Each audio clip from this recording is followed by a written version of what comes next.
Well, hello, hello, hello. Welcome to the Tao Manifesting Tarot, the most in depth reading metaphysically on the internet or anywhere else. Thank you for being here. The Tao Manifesting Tarot. What we do that's different from everybody else is, first of all, we ground this reading in reality. I've done tarot for over 20 years, and in the 20 years, I found out, from my point of view anyway, tarot doesn't predict a damn thing. It's not intended to. I've discovered its power. Tarot is the science of potential, your potential. Your ability to manifest, your ability to create pictures inside of your own head, not from a desktop, laptop, smartphone, AI, any of that stuff. If it comes from the outside into you, it's a bad fit. It makes you dumber, makes you weaker, makes you more emotional. But if the images, the sights, and the sounds that you get in a healthy manifestation come from within you, the energy is absolutely right. Absolutely right. And we have several studies that have been done over the past 30 years or so that indicate the more addicted, and you have to use that term because we are addicted to our technology, our toys, that's what they are, let's be honest. The more addicted to the technology, the less creative and the dumber we become, more panicked, more worried. I mean, it's a negative right across the board. IQs have gone down. They've just had done a measurement. I think it was at the end of last year, very early this year, up to 9 points drop in IQ. If you're familiar with IQ numbers, 9 points is a hell of a lot. We're getting dumber. We do know that here in the United States, kids are graduating from high school who know nothing. They can barely read, barely do math, the most basic math. In fact, they have no inclination to do any of it, and they walk out unprepared. Then they go to college and get indoctrinated, which becomes even more of a problem. So the whole system, the way it's set up, is to drain your humanity. And so we don't do that. Here in the Tao Manifesting Tarot, we help you to build your imagination. It's your kryptonite, it's your power, it's your strength. Take that away from us, the robots win. The deep state wins. Now, the other thing, along with the reality, and I do mean reality. There's no fantasy, no rainbows, no unicorn crap. That's woo-woo thinking. We don't do that. The other thing that we do is bring in the astrology and numerology. I've done the astrology and numerology for 50 years. Remember, tarot for 20. So I've been at this for a little while. And in my 50 years with numerology and astrology, I've come to fully understand that these are the science of cycles. Tarot, science of potential, your potential. Numerology, astrology, the science of cycles within cycles within cycles. It gets very, very complicated. And that's why I struggle with every astrological reading, because there's just too much crap. I mean, there's just too much in the way. And I haven't found astrological readers who had any friggin' sense at all. They got to give it to you all. Well, the ascendant is here, midheaven is here. We got this sextile and quintile and biquintile and trine. And of course, we got the nadirs moving and north and south node and all. And it just becomes a pile of crap. I guess they figure if they can say enough, maybe you'll find something you resonate to. But it is very obvious to me that the tarot readers, the astrology readers, and the numerology readers, for the most part, not entirely, but for the most part, are telling you what they think you want to hear. Not what you need to hear, what they think you want to hear. Because in society today, and you see it on the internet all the time, we're pleasers. Please like and subscribe, like and subscribe. No matter what crap they put out there, and there is, from my point of view, 70%, 75% of what's on the internet today is just bullshit. It's the reason why humanity can't get out of its own way. So we try to avoid that. We be real. We're focused on what's happening. You could say, well, we're living in a matrix. Yeah, the matrix is where you are right now. Everything begins from right now. So, whatever matrix you're in, use that as your starting point. Don't use it as an excuse not to start. That's moronic. But then, human beings being human beings. Anyway, all seriousness aside, the idea is to help you understand the matrix that we're in because it's been here before and work from in that matrix to your potential. Today's Tao Manifesting Tarot reading is virtual isolation. Generally speaking, human beings do not want to feel isolated. More so if you're female than male. I think men can handle a fair degree of isolation. Women can't. They just go out of their minds because they need other women around them to verify them, to qualify them. We're talking virtual isolation, and what we're talking about is isolation from yourself, your humanity, your spirituality, your sense of well-being. That's one of the things, by the way, this technology stuff does is separate you from your humanness. So the idea today is virtual isolation. We're going to be talking about that. You're orphaned. The world, the matrix, has made you an orphan, and you've participated. So before we get into, we're going to start with the astrology as we always do to kind of lay out what's going on. I just want to quickly remind you that I do have one singular email. I had a bunch of them. Now I'm down to one. Tao-tarot@proton.me. Tao-tarot@proton.me. Please feel free to make any comment. Yes, no, maybe so. Whatever you want to say. It can be friendly, unfriendly, doesn't make any difference. It's the communication, it's the reaching out. Tao-tarot@proton.me. By the way, thank you to the people who are already using it. Many of whom, I mean, the vast majority, I'm surprised, very much appreciate the time, effort, and intelligence it takes, and integrity to tell you the truth and to try to do it in a way that will benefit you, not so much me. It's a key point. Again, quickly, today's Tao Manifesting Tarot reading is talking about isolation. Let's go to our astrologic part.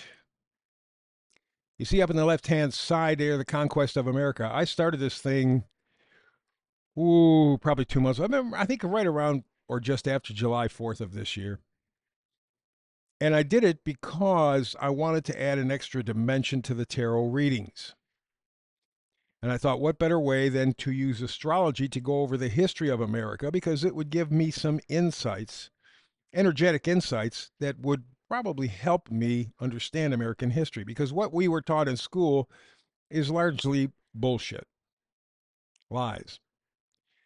But that had to be the case because they want you to conform to their ideas. So I began this adventure. I mean, next year, by the way, July 4th, 2026, will be the 250th anniversary of the United States of America. That's when, July 4th, 1776, we signed the Declaration of Independence.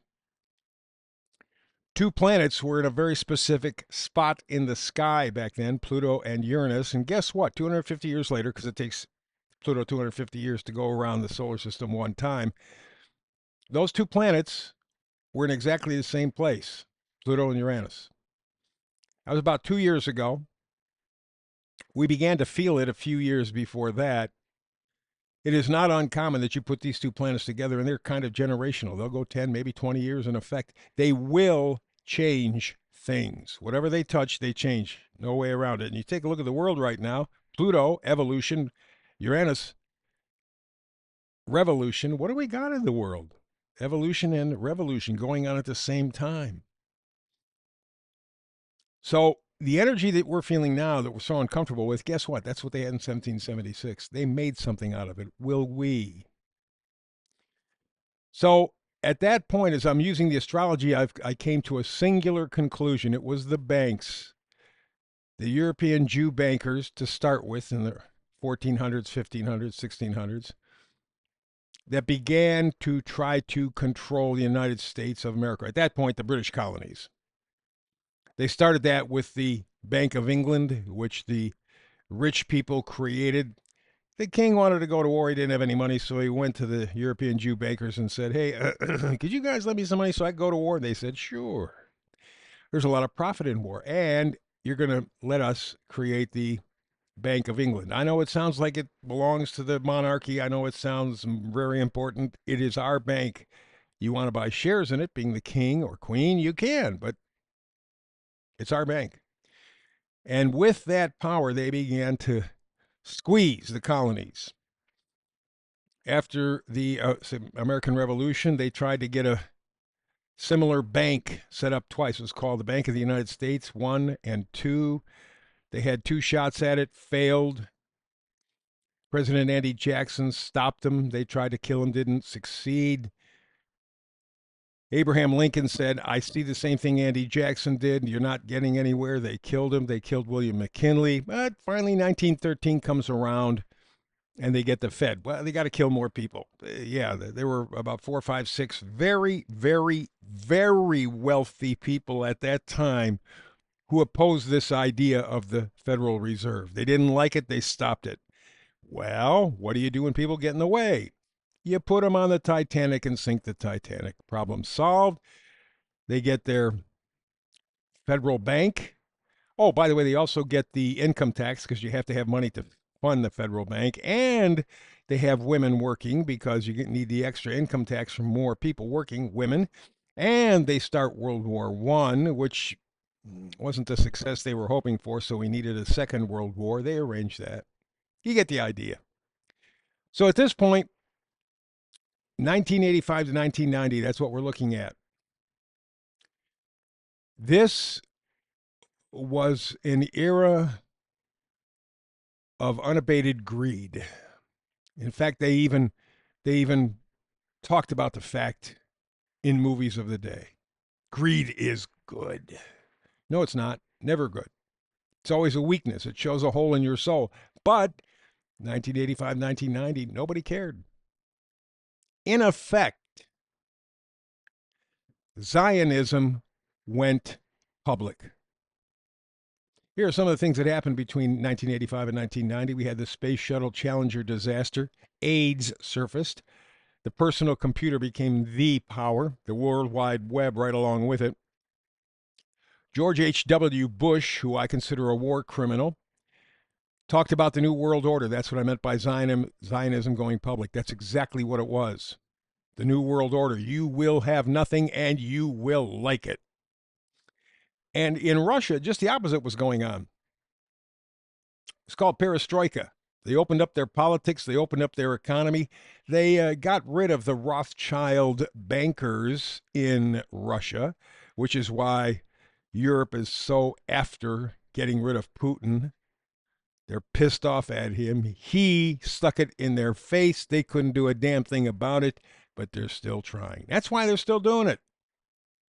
That's the only thing they know. Money and war, money and war, money and war, money and war. That's as simple as that. So 1985 to 1990 was hugely transformational because the world went public. Planetary stuff going on. Jupiter, Saturn, Uranus. They were all in air signs and fire signs. They were working very well. What it meant was it was like force, focused energy, like a laser beam. We are going to do this. You cannot stop us. And along with that, of course, we had Neptune in Capricorn, Pluto in Scorpio. What they were doing was a massive deception. Oh, yeah, they were pushing the World Wide Web. Oh, yeah, they were pushing the personal computer. Oh, yeah, this, that, and the other thing. Oh, yeah, greed is good. Oh, yeah. But George H.W. Bush, the bastard that he is, and by the way, his father tried to kill Franklin Delano Roosevelt in 1933. Check it out. So the apple doesn't fall far from the tree. George H.W. Bush just said, we got a new world order. You now know what he meant. And that's what I mean by Zionism going public, because that's exactly what it was. And at that moment, you as a human being, you as a citizen of the world, were orphaned. You were left behind, forgotten. You were nothing, less than nothing. Let's go to the meme for today. Here you have 4 different little pieces that talks about Congress. Congress. I want you to read them all. I'm not going to do them, but you see a lot of phony people on this page. People who lie for money. Doesn't make any difference. As long as they get their paycheck, they don't give a damn. They'll screw you in a heartbeat.